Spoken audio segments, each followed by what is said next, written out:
Right breaking చూస్తున్నాం. రేపు మార్కాపురం జిల్లాలో ఏపీ సీఎం చంద్రబాబు పర్యటించనున్నారు. కొత్త జిల్లా ప్రకటించాక తొలిసారి సీఎం జిల్లాలకు వెళ్లనున్నారు. పర్యటనలో భాగంగా వెలుగొండ ప్రాజెక్టు పనులు పరిశీలించనున్నారు. అనంతరం ఫీడర్ కెనాల్ లైనింగ్ పనులకు శంకుస్థాపన చేయనున్నారు. సాయంత్రం మార్కాపురంలో టీడీపీ క్యాడర్తో భేటీ అయ్యి బహిరంగ సభ పాల్గొనున్నారు.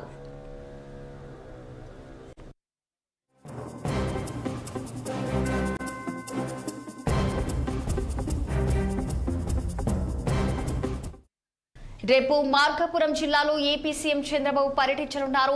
కొత్త జిల్లా పర్యటించాక తొలిసారి సీఎం జిల్లాలకు వెళ్లనున్నారు. పర్యటనలో భాగంగా వెలుగొండ ప్రాజెక్టు పనులు పరిశీలించనున్నారు. అనంతరం ఫీడర్ కెనాల్ లైనింగ్ పనులకు శంకుస్థాపన చేయనున్నారు. ఇక సాయంత్రం మార్కాపురంలో టీడీపీ క్యాడర్తో భేటీ అయి బహిరంగ సభలో పాల్గొనున్నారు.